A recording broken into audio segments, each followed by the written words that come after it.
Hello, it's Jesse here. We're going to work on doing the timing here on setting the valve clearance, the tappets, and right now we're just getting set up. The spec here was intakes were 4 to 5 and exhausts were 7 to 8. We're going to shoot for 4 and 7.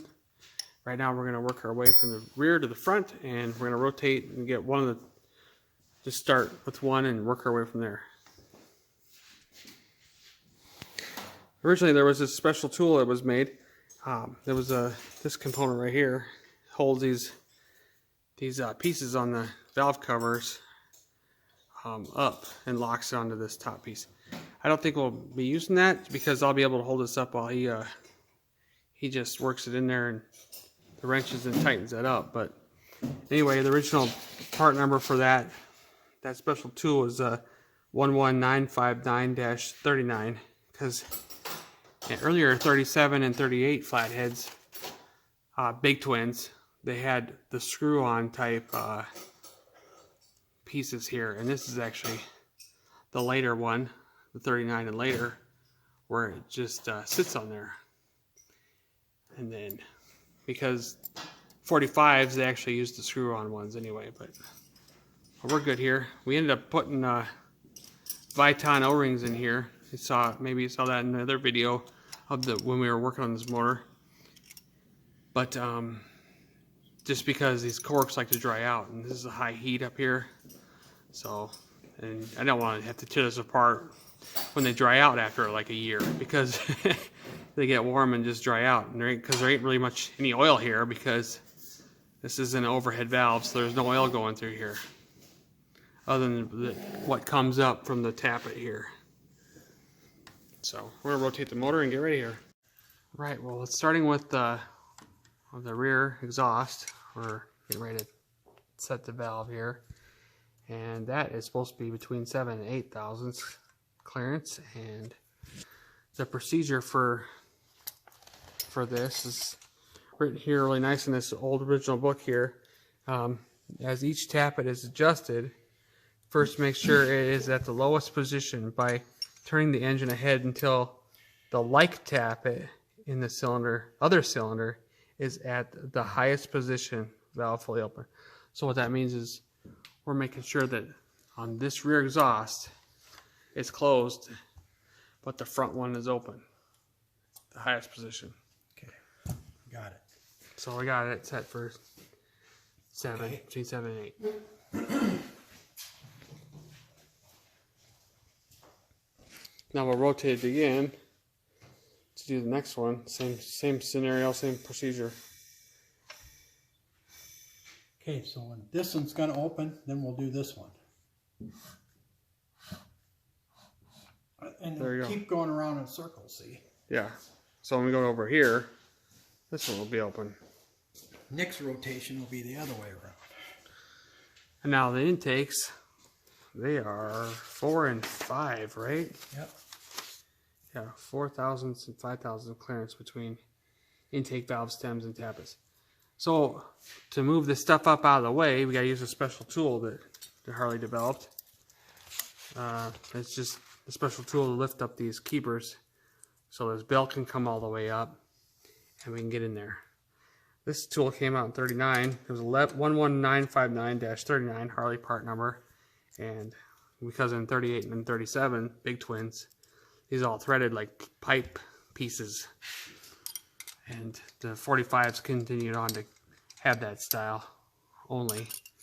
But they went to this to make it easier, but I can kind of see it because you don't have to worry about threading it and stuff.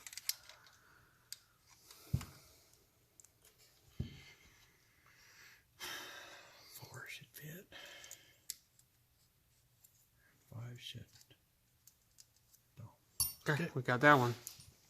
Now we're going to close this one. Now the next one will probably open will be this one. And then we'll be able to set that one. We'll set that. Right. It'll keep going in a circle.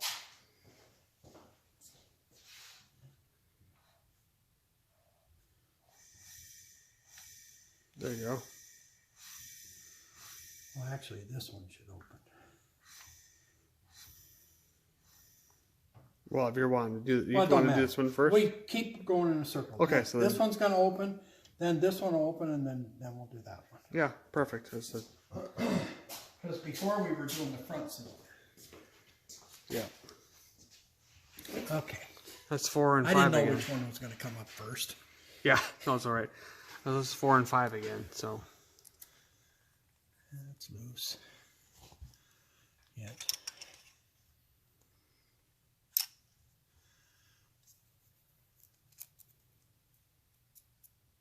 It was close. Yeah, real close, I guess. don't take much to move a lot, huh? A little bit's a lot.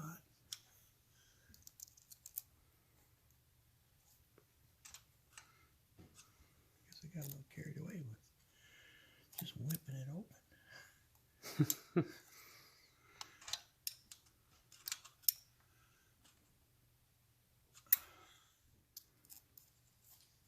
There we go. Stay on there. The 5 don't. Okay.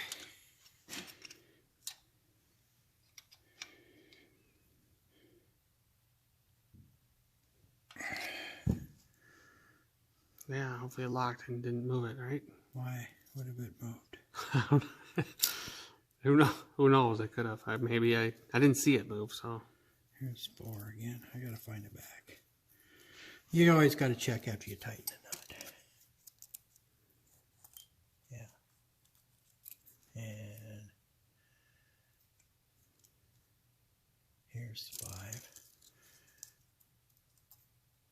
5 don't go. Okay. Great. So 4 and 5s are done. Now we got 7 and 8 on. We got to do this one yet. So now this is going to go close and this should open. And then we can set the front exhaust.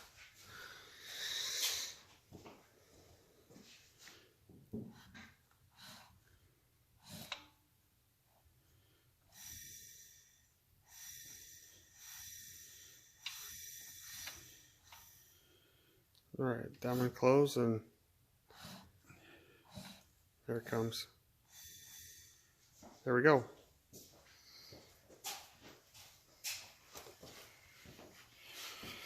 Roll it over till you get it. 7, huh? Yeah, 7 and 8.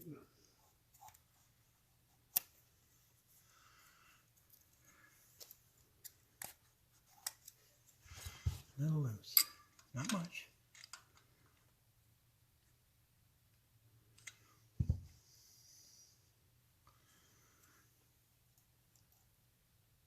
Eight don't go. No, that 7 won't either. No, 7 goes. This thing's getting in my way. Oh, the Oh yeah, 8 still goes. the advanced limiter. Yeah. That's what that is. It had to be put on now. Otherwise, we would have had a hell of a time putting it on. As it's about to say, it goes on underneath the tapper block here, of course, and yeah. There it is. Okay, now I'm going to try, even though that's in the way, I'm going to try and hold this and tighten that. And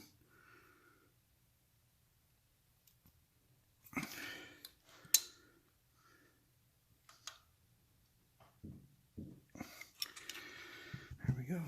Let's check it. Okay. 7 goes. 8 don't. All right, sweet. Now we can put the covers on.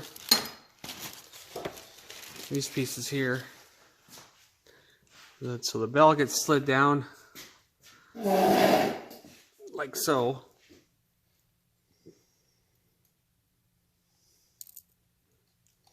Here, you want me to do it? That was kind of, yeah, it's kind of hard to do for me, but nice and sealed. There's a Viton O-ring in there that we used. Probably should have squirted it. A little bit of some stuff. Yeah. And then, One of these go in there. yep, and that goes in there. like that. And then we use our special tool here. And hopefully we can unlock it. And, That just unlocks, right? yeah. Just like that. Make sure they both, the rear one, there it went. Got it? Yeah, I went. I heard it. Right, we gotta do the other three, and that's how it goes. That's pretty much adjusting the valve tappets on these big twin flatheads. So if we get the rest of these put on there, we'll be able to probably put the timer in. We gotta put timer in. And then maybe we can move on to putting heads on or something. So.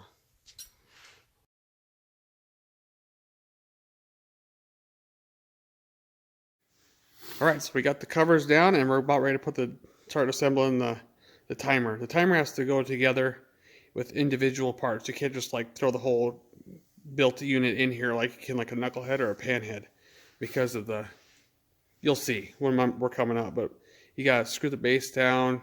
There's a procedure, we'll go through it. But anyway, first off, we need to turn the engine in the direction in which it runs until the tappets indicate front cylinder is on compression stroke, directly after the front intake valve closes. Continue turning the engine slowly until flywheel timing mark is slightly forward of center in the inspection hole in the left crankcase, which he's over there is going to watch that as he turns it. Yeah, and really it doesn't matter about the tappets at this point because we got the covers on. But once the intake closes, the exhaust does not open. The piston is all the way down. So once the intake is closing, it's on. That means that both of these are closed. Piston's on its way up. It's on compression. So then all we got to do is when this is closed, we then start to look over in the timing hole for the timing mark. We keep working it. And somewhere within about, a quarter to a half inch from the top, the timing mark will start to show. Okay, so what we're going to do is see the valve is closing. Piston's going to start coming up now. There it comes. So we're compressing. Now I got to start watching over here. You might want to come over here and watch. Oh, okay. Look through there for the flywheel. I got to see. Okay, you can see in the video here, can you? There it is. Now All we right. got to go a little bit more. Just a little bit forward of center. Yeah, that'd be a little bit forward of center. There it is. That's close. All right, so then we're going to start installing the base here of the distributor. Make sure we got a gasket, and you got to put this on. So this has got to fit right in here like this, and it's got to go in here. Yeah, because you can't get in after you put the base down. Right. Right? Right. Okay. So it's got to go in like that, and this timing mark has got to be over here. To the front, to the outside. Yeah, it's got to be to the front. Oh, wait a minute. The hole for the wire has got to be over here. And then remove it one at a time I'm until you find it. moving. I'm moving teeth. See, it can't be here. It needs to face us straight out. Yeah, that's I just exactly- happen to know that. That's what the book says too. Is that's Right how you, out. That's how you Straight get out. it. Now we're going to be close. So now all I got to do is line up the gasket to get it moved. Okay, there we go. And then we can let this. You can't put this in later, so it's got to be in now. And you got 2 screws here you got to put in.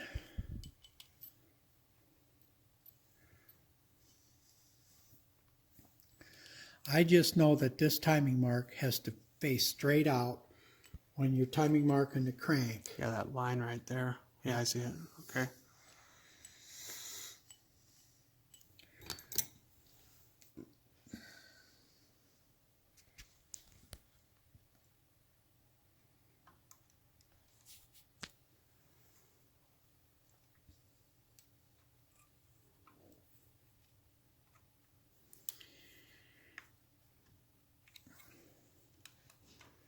And you tighten these screws up because this part doesn't move. There This we go. part moves, but it doesn't really move. And just the shaft does as the motor turns over. Then this wire's got a hook to the bottom, and then it curls around this way. For slacks, they can rotate. Now, if we have to move it to get the timing correct, we have to loosen this screw, and we have to turn this on the base to tell you get it to be right. So, put this through here. Get the wire all the way down.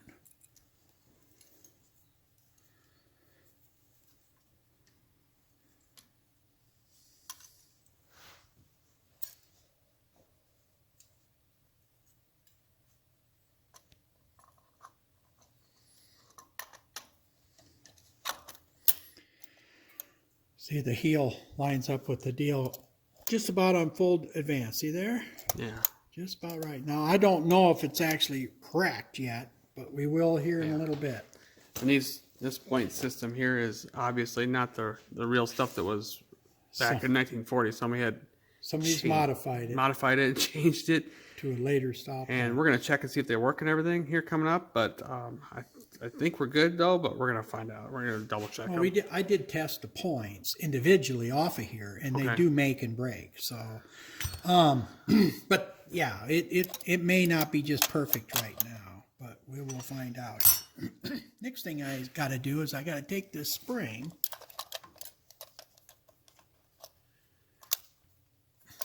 I think I got to take this spring. What did I do? Get it caught in the wrong spot.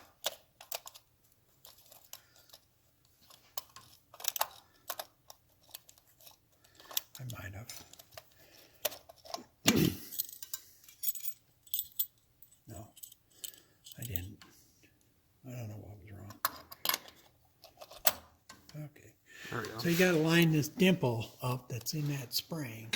Yeah, so we're going to There's a dimple. There's a dimple right there. See that dimple? Right. Got to line it up with a hole. Well, you got a hole over here too. You can Yeah, do but that see one. this top piece is universal on knuckleheads and flatheads, and this wire he's going to put in might be in a different place on a knucklehead compared to this flathead is. But you got to line that right up where it needs to be. Because it won't work in the other hole. It gets in the way of Well, the wire's in the wrong, the spring's in the wrong place for for hooking it. The quadrant over there might be in the way as well. This piece over here, the limiter. There we are. No, we're not in yet. Oh. I got a C over here. There. Let's Come around trade the other, places. yeah, come over the other side. I gotta see where we're at. And I gotta take a screwdriver and lift up on the spring. There it is. There we are. Then later, this goes on, see, and then this snaps on. Okay, well, for right now, this stays off. So, what we got to do now is we got to test this. In order to test this, now we already know it's timed up. So all we got to do now is get a battery, and we just need to hook a battery up to it. What? Nothing. That's fine. Hook a battery up to it. Yeah. And we should have light then when I touch ground. Oh yeah. See? Yep. Okay, so all we're going to do now is once I touch ground, is I touch out here. Now we're retarded. Light goes out. But it moves back quite a way, see? So we're off a little bit. So right where it just goes off and on, where you could almost touch it like this. See that? Oh yeah, yep. That's where this should be up solid against this piece. It's not. So what we need to do now is loosen this screw and turn that just a little bit. And then redo that until we can get that to come over and it just touches and it goes in and out. Then it's perfect timing. So that's what the next step is. So the next step is now we have to loosen this band. Well, keeping this thing still. Not really. We just move it a little.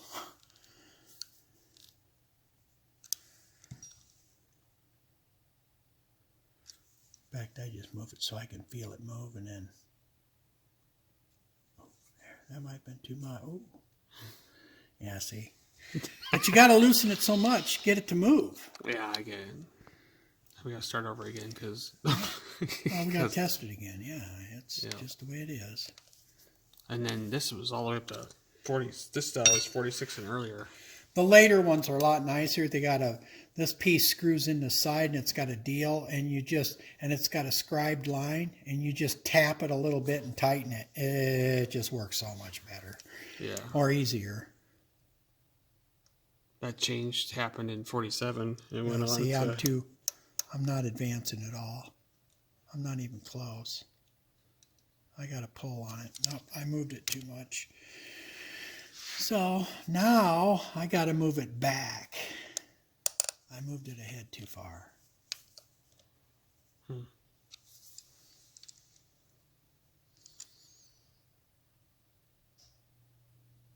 There, I felt it move. I didn't get so carried away this time.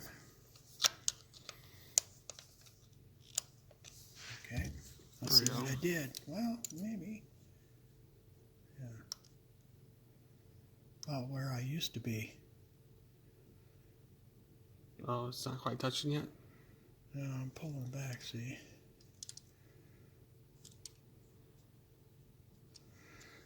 Yeah, see now, I'm not quite there. Watch. See it? Watch it now. It's going to move. I'm that far off. Oh, yeah. So I got to move it some more. You'll get it eventually.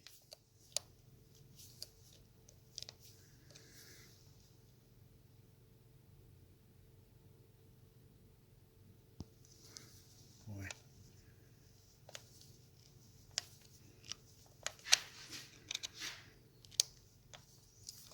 And that thing's got to be tight. It's got to grip that whole thing, and I rotate it when we hook when we hook the cable up. It pulls on that, so. I moved it too much. I'm not.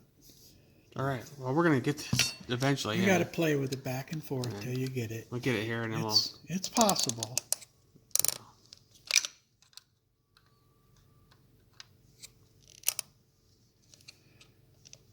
Sometimes you feel it move, it's too much.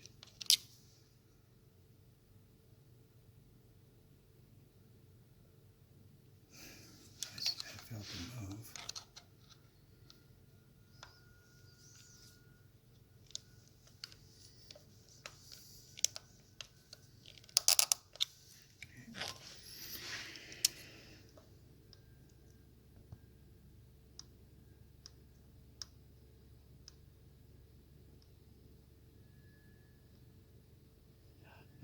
I'm pulling back, see?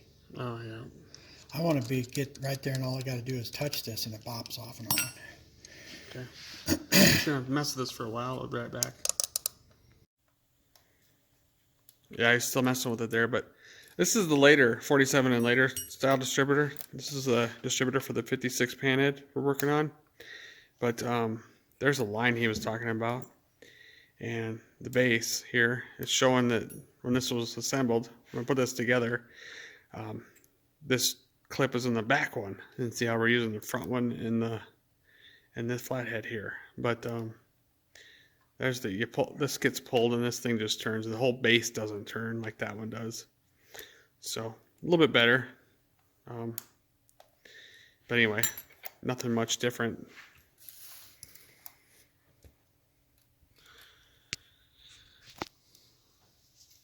Get closer. Oh. No. Had it until I tightened it. Yeah, this is kind of vital to do, though. It talks about in the book here too how to do this. Eventually you'll get it. And then we'll get this and put the cap on and temporarily just tentatively, or whatever you want to call it, set the wire up, and the advanced wire, the spark control wire. That's the proper term, but and see how that looks. I probably won't trim it or nothing yet anyway, but I gotta come back a ways yet. Gotta go in. all right, we'll get this. We'll come back. So there we go. We just got it. He just got it finished up. So you want to use that again, or? Yep. I'll go over and turn it. Wait a minute. I'll back it up. So you're gonna back it up a little bit, and then what we want is this You light. gotta back it up so all the gears mesh again. Okay, here we go. Ready? Yeah. And light. Is it on full advance? Yeah, fold Okay, all now the mark's in the window, so it's gonna be close. Here goes. off. Oh, all right. It came back on, but Oh, here. I'll touch it again. still on. There, it's off. All right, come over there and look at the window.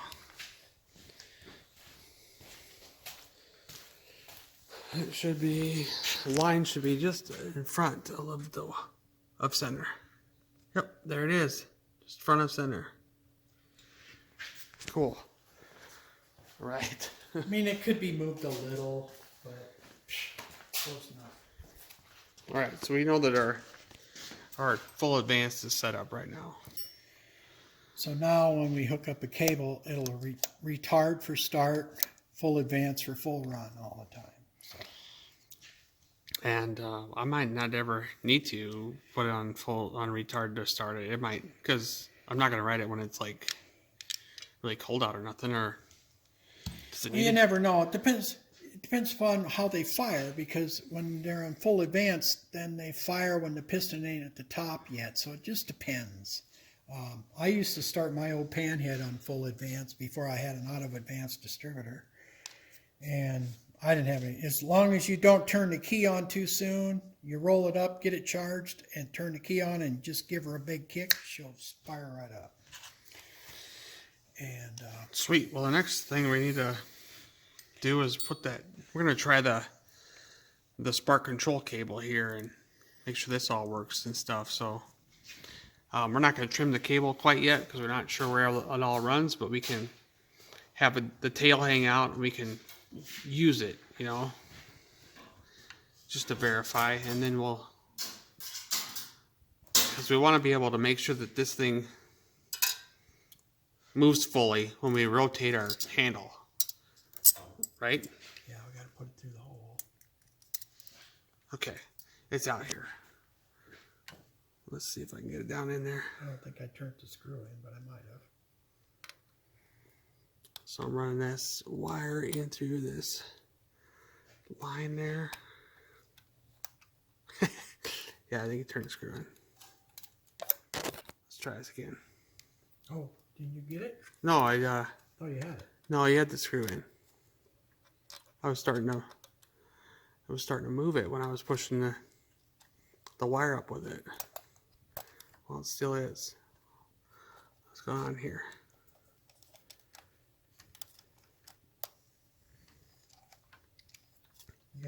You gotta flex it. There it goes.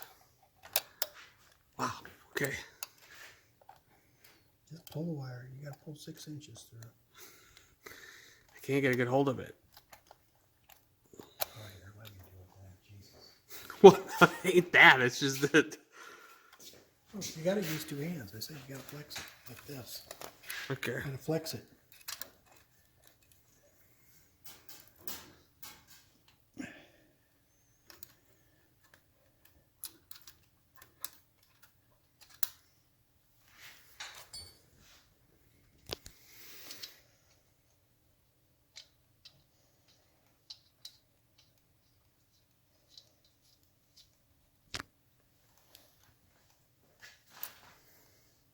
Oh, wait a minute.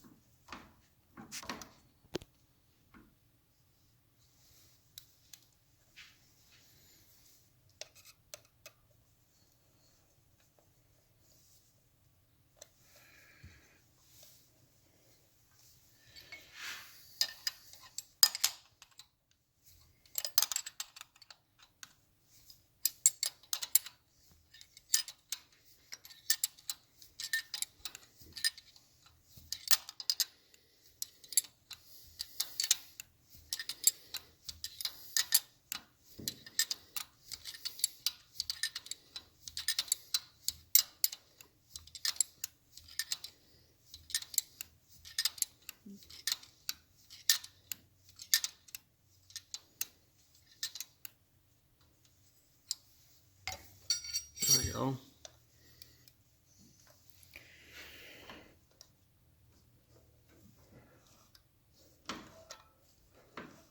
Make sure it goes the full distance back and forth, right? Yep. There you go. That's he just tightened down the clip that holds this cable still here so we can actually do all this. This is the correct style clip from 39 to 48 flatheads. So anyway, of course the base here was originally they were supposed to be cadmium plated, but it was so rusty and ugly, so we just sanded it down and then painted it gloss black, so it matched all the other kind of black stuff. And it looks good, though. I think it looks nice that way. Well, there we are.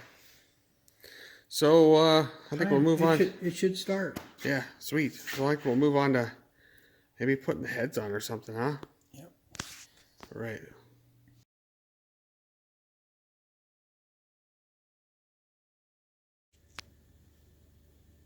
Here we are. We're getting ready to put the gaskets down and put the heads on.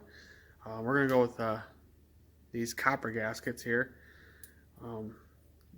In the old days, they suggested that you use silver paint, or aluminum paint, and then coat it and really good, then set them down so nice seals, whatever. But it's really hard to get like aluminum paint nowadays that has actual aluminum in it, not plastic or something. So not too worried about that. Otherwise, you can also get Teflon gaskets, but them also like to burn up just because the flatheads get hot up there as well, and heard some bad stuff, read some bad stuff about them as well. But so we're gonna go with these copper gaskets and aluminum heads, because in 1940 the big twin flathead had aluminum heads on them.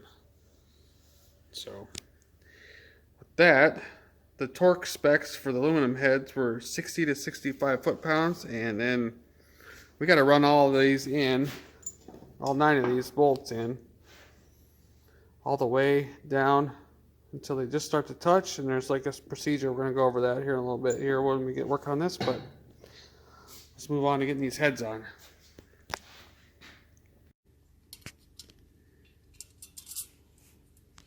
That way. There we go. I'll go over the other side and guide that one, or other head bolt down.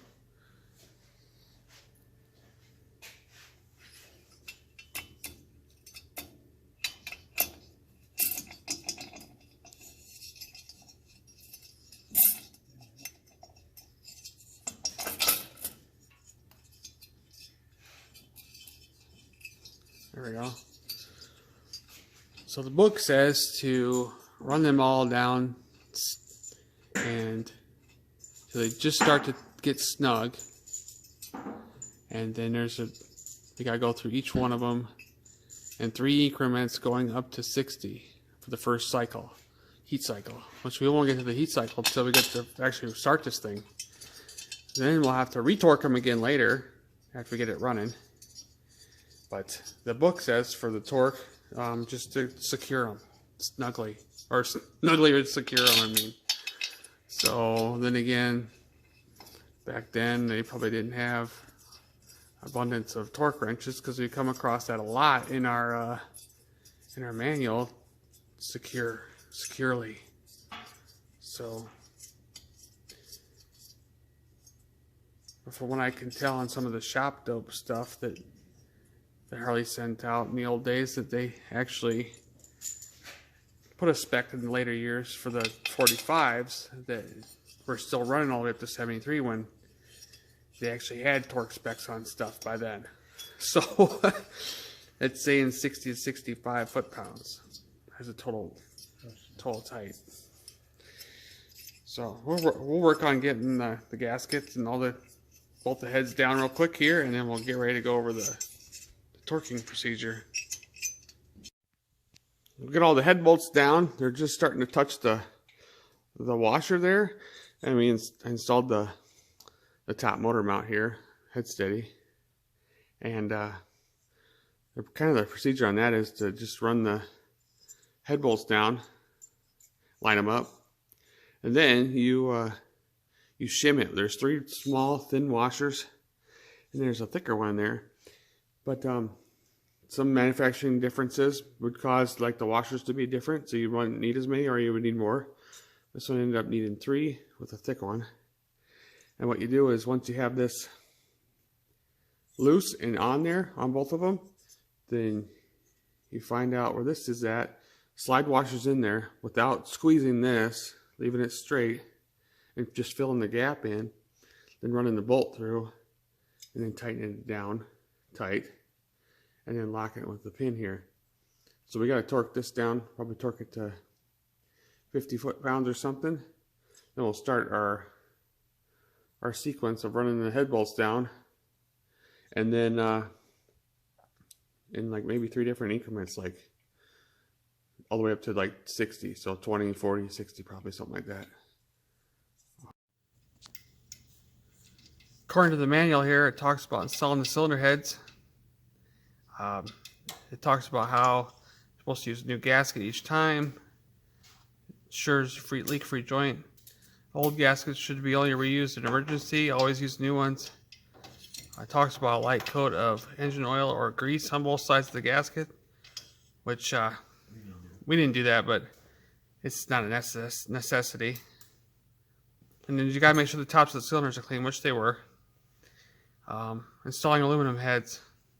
Place heads on cylinders and install the convex washers, large surface against the head and head bolts. Attach cylinder head bracket mounting lug to the left side of engine with a convex washer between the bracket and the cylinder head, and a flat washer under the head of the bolt above the bracket, which we did. There's what I'm talking about, where this extra washer gets put in. Yep. Now this is a colony kit for these head bolts and the large convex washers. See how it's got like a tapered edge there? Yeah. And then the flat was against the, so we got that right. It didn't come with those extra washers. We had to add that, but these are 7/16 bolts. It wasn't that hard to find a nice zinc type cadmium looking washer that blended in well. So then it goes on to talk about head bolts must be tightened evenly to attain a tight joint. First turn bolts down just snug, then tighten each of them 1/8 to 1/4 turn at a time until all are securely tightened. Use Harley Davidson special wrench 12047-30H. Like we said before in an earlier segment here, earlier clip, we're going to tighten them down to 60 foot-pounds. We're going to do in increments of 20, and we're going to do it in a pattern.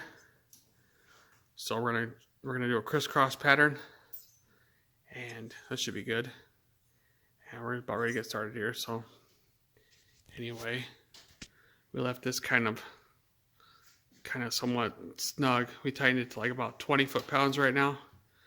That way it doesn't like bind on these bolts at all on the head steady here. We'll come back and get that again when we get these head bolts down farther.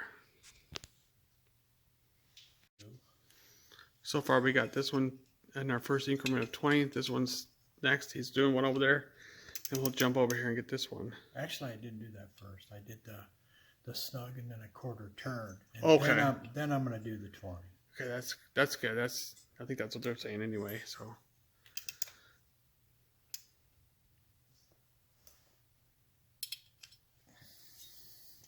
Right here. Snug. And then a 1/4 turn. There's snug. All right, 1/4 from here.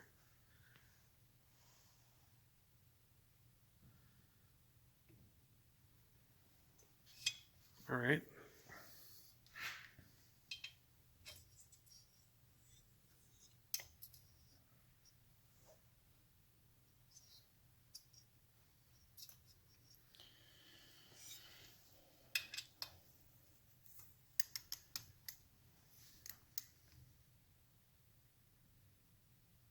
Okay, snug. Okay, 1/4 turn.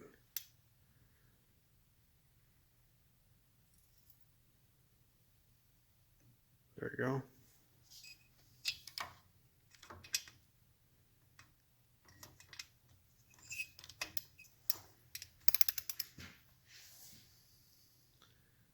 Okay.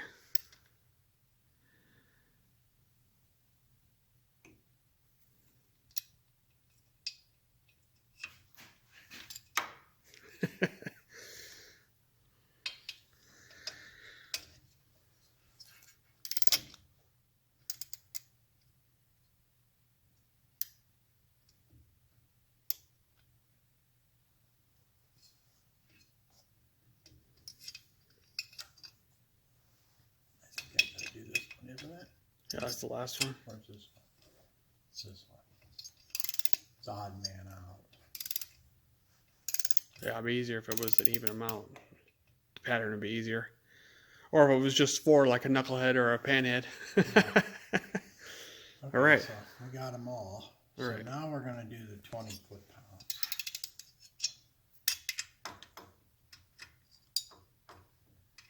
Can't get in there with this socket.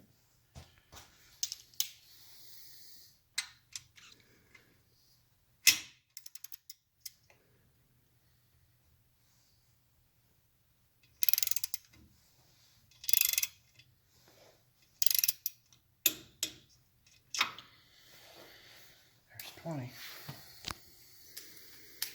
All right, we're going to rotate through all this, and then we'll show you the next segment here when we get to 40. All right, we just up the torque to 40 now. And we're coming along here on our pattern.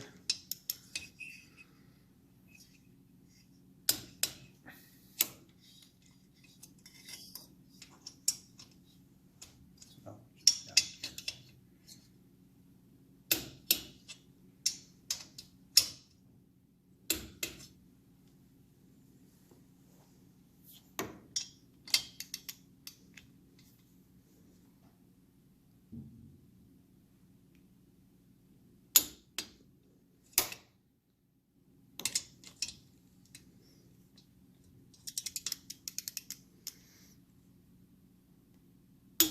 I did that one already. Oh, did you? Yep. Okay. It's okay. All right, We got we're one good. more left. Got this. It's either this one or this. I think it's this one back in here. Okay, Yep. now I'm going to check them all again. And we rotate it through all the way around just to make sure. Sometimes, well, at least in the smaller torques, they move a little.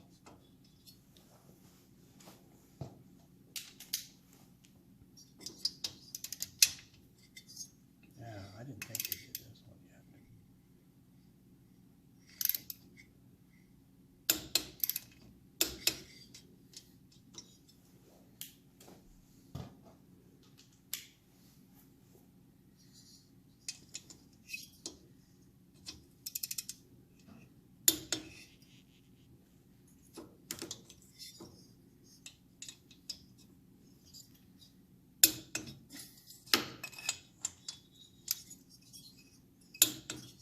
There we go. And that This one. is back where I started, Check wasn't that it? one. Yep. All right, we're good. Now we're ready to go up to 60. 60 or 65, depends if you want to put max on it or not. I think 60 should be good, isn't it? Yeah. As long as it's securely tightened. I would think that The- it's going to feel secure in a minute. Yeah. Yep. This will be the same sequence we do the front to the front, but we'll just video record in this the rear one. It'll be the same thing, like I said, and we'll just knock that one out. Come back with something else after this part. My other socket now. All right, here we go. We're getting ready to put set it for 60 now and tighten them down.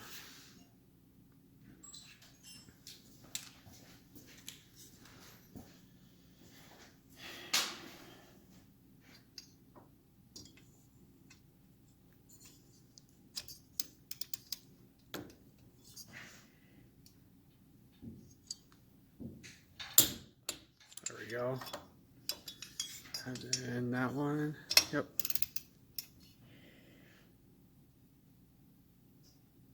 Do this one. Yep.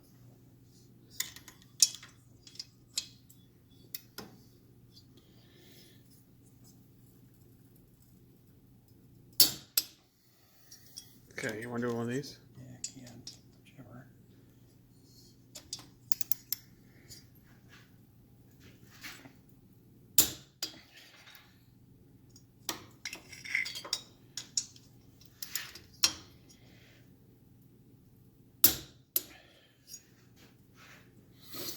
Let's see. This one. You have to do that one yet, and then one over there. Actually, be the two over there.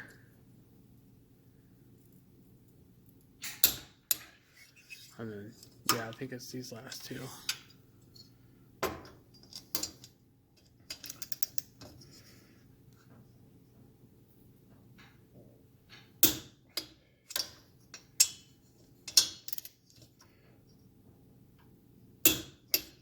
Well, there we go. I'm gonna rotate around and just make sure they all click good and don't have to rotate more to tighten up.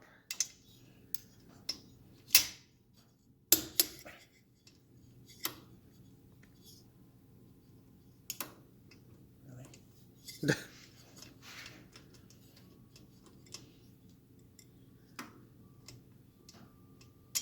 There, Jesus.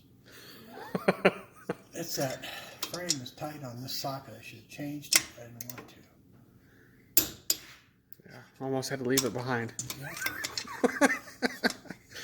Oh, no, that's Yeah. Why is that torque wrench hanging out there? Yeah. Well, we'd have to retorque them anyway. yeah, after the heat cycle. Yeah. Well, actually, yeah. 20 miles, whatever. Heat cycle. There we go. I think we're good. All right, then we'll move on to the front one here, and I'll be back with something else. All right, we just got done torquing this head down, and we torqued this down to 50 foot-pounds, and bent over put the cotter pin in and locked it in there by bending it. Next, we'll put some oil down in the generator hole here and install the generator.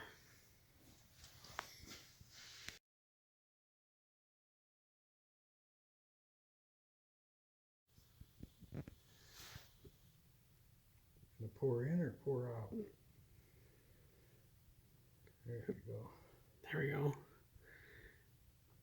I got it lined up with that gear, but Well, it's not going in the breather hole and right out onto the floor. no, it goes up in the breather you're talking about goes way up into the side of the cam cover.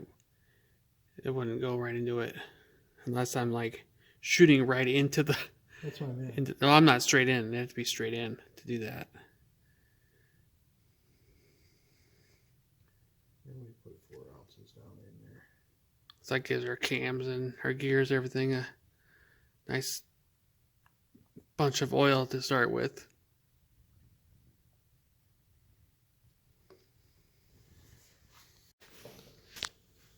So this bike, we're running a 2-brush conversion, which is actually a Model 61 generator. So, but we're converting it from a 30 brush to this 2-brush generator. So doing so, we have to shim it right. I got the shim sitting in here that's the actual right thickness, so I can get the right tension and position for the teeth on the generator here, and the teeth in there. It'll line up. So I'm hoping that he can hold it there while I slide the generator in. Yep. But if you want to know more about this conversion deal, you can look up the video about converting trying to run a different kind of battery, and there's a conversion video I did on this situation here with this bike. So when we start putting these parts in here, it'll just kind of go together. So we'll talk about it a little bit as we go, but let's see if we get this generator in here. All right, I'm gonna slide it in there, but we gotta make sure we have our gasket on the front here. I'm just showing that we got it on there, and we're gonna slide it in there. There we are. We got the Model 61 2-brush generator in there, and it fits nice. It's got the nice chrome cover on the end here, so it looks kind of like neat and an old type, and not too modern. We got the strap that's just maintaining it there, and then we have it shimmed like we were talking about, and then we have the bolts holding it on the other side. You got to shim it, because if you don't shim it and don't have that just right, it makes the teeth too close together and tight. And then they just wear out or whatever. But you just got to be a little bit of lash there. Otherwise, you can wear bearings out and stuff if it's too tight. So you got to do all that kind of when you're setting it up and check it. But we knew what we had to have. So according to the book, and it talks about it too.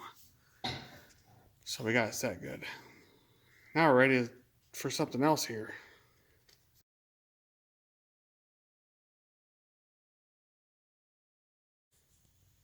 We got the rear brake mechanism all hooked up here. And once you have the shaft going across here and all this tightened down, what you do right away before you put all this stuff in here, you need to be able to do this side first. So you run this rod in here and you run all the way forward, which will allow you to get the cotter pin that's behind here inside that little hole. So a flat washer goes on there and then the cotter pin. Then you run the rod back here and let it sit. Of course, because you got to bring it in from this way. So you just let it sit there. And then you find out where your lever starts to engage your pads into the drum, so that once you have that, you get rid of some of that free play a little bit, because you want this brake to engage as soon as you can, because you can adjust all the adjustments on the other side as well. But it's pretty much a fully adjustable system. So once you have that kind of established, you pop the pin in here, you thread this on and pop the pin in. There's a rattle free or anti-rattle washer inside there. It's between the clevis and this piece on the back side. That's how the book shows it and stuff. Then there's a washer that goes behind here, and then a cotter pin. This has to come back off when we go to take the wheel off, when we go to put the fender on anyway. So a lot of these books talk about the rear brake, but they mostly go into detail on how to work on the unit itself, the brake itself, the drum, and fixing all the other pieces. It doesn't really go into detail on how to set this up. So either you gotta just know it or tinker with it till you get it. So I'm gonna kind of show you how it goes together, because I had a heck of a time trying to figure out how it went back together once we took it apart. But there is a procedure to it in a way, and it's not really spelled out really easily in some of these repair manuals. So like these, like the power book and stuff, it goes in detail how the finish of the components are, but it doesn't really tell you how it goes together. So once that's all the way back over there and hooked up, then it'll bring this piece back. You don't want it straight up and down, you want it to kick back a little bit. This has the extra hole for the sidecar brake assembly system, but this isn't going to have a sidecar in it, so this won't get used. But they only made one type, and it was this type. And it gets this front bar here, front rod, gets two smaller clevises like this style, and then a nut that locks them on, right? Okay, so the original one I had was kind of rusted. I didn't want to use it, but this new one I got here wasn't bent quite right. And the one I had gotten for the 56 is not bent quite right either, so I'll have to bend that one too someday when I get ready to put it together. But you want it to clear the rear floorboard mount here. Otherwise, it just tears up your rod and it tears up the floorboard mount, and you don't want that. It needs to clear it completely when it engages. So once you have it bent the right way or set up just the right way, you want to make sure that this clevis is going straight forward. It kind of looks kind of weird because this piece is like made kind of different, and it kind of it's actually going forward. It just looks like kind of like an optical illusion because of this. I don't have it pinned yet, but it gets a washer and a pin in the back and a washer and pin in the front here too. This has to come back apart because I need to put this piece on, which does the brake light switch that mounts right here, which we'll be getting to. But we need to make sure this all hooked up right. And this, when you go to put the spring on, you hook it onto this. You hook it onto this first, and then you hook it onto the rear floorboard mount, and there's a little hole back here. And then you slide it down in there while pulling on the spring. That's probably the best way to do it. But you do that after you put the pipe in. So we gotta put the pipe in yet too. So, but I just wanted to show you this, how it's set up, because it's kind of hard to see when all this stuff's all hooked up to it. You can't see all the little details because, like I said, there is no real like good pictures anywhere on how this all goes together that I was able to find. So once it's hooked up to the front brake rod, for the rear brake, his rod is hooked up to the rear brake pedal. There's a third hole here, and a lot of reproductions don't have that third hole. This is actually a real one. It's been reparkerized. It has the welded in, or pressed in, pin here, a stud or whatever, and then it's held in, because they changed it later. It's like welding it completely or something like that. But the polymer book talks all about it. I don't remember offhand exactly what it was, but then I got machined head bolts, machined hex head bolts here. They're going into the frame, holding this plate onto the frame, and then the front floorboard mount goes on here like this, and the front engine guard goes between this piece and here. And if you don't use an engine guard, a spacer goes there. It's kind of a thick spacer. It looks like this. You don't want to forget that, because then you end up causing bind and pull and bend stuff. The floorboard mount kit was a Colony kit, because mine were all rusty and nasty. So new ones. The other pieces that I have here. Yeah, anyways, it comes with all that. It comes with a spacer as well. That one I was just talking about. The special washer that's supposed to go underneath the floorboard mount stud. It's supposed to be a washer here, then a lock washer, then a hex nut. I just have the hex nut sitting here right now, but like I said, this has to come all apart so I can put that piece on here and get my rear brake switch hooked up right. And I gotta have that pipe in first, so I can't forget that. We'll be getting to that here soon. So just kind of doing some stuff here on the bike before the paint shows up. So one of these days. So anyway, we gotta work on some more stuff here. Now we got the brake switch all hooked up here. When the pipe gets put on down behind here, it goes actually behind the spacer, but in between the frame and spacer there, the part of the pipe does. And then that's how this whole linkage all looks like when it's all hooked up. And then we got the front engine guard mounted. So we just Colony kit here for the U bolts, and this is the style that's supposed to be on there for the engine guard. The chrome ones didn't come out quite yet, so they were black when you bought this accessory, but back then. Anyway, that went right on and looks pretty good. So we left these loose down here because we got to get the angle right. We got to put the floorboards on here and over there. So, but anyway, we're going to pull some of this stuff back apart here so we can get the exhaust pipe assembly in there yet. So anyway, let's see what else we got to work on here. So we're probably going to wrap this up here. We got a bunch of stuff on here. We did of course, we washed all of it already, but we set the valves. We got the heads on. We installed the generator. We put on the front engine guard. I removed all the primary stuff here that we had temporarily set up.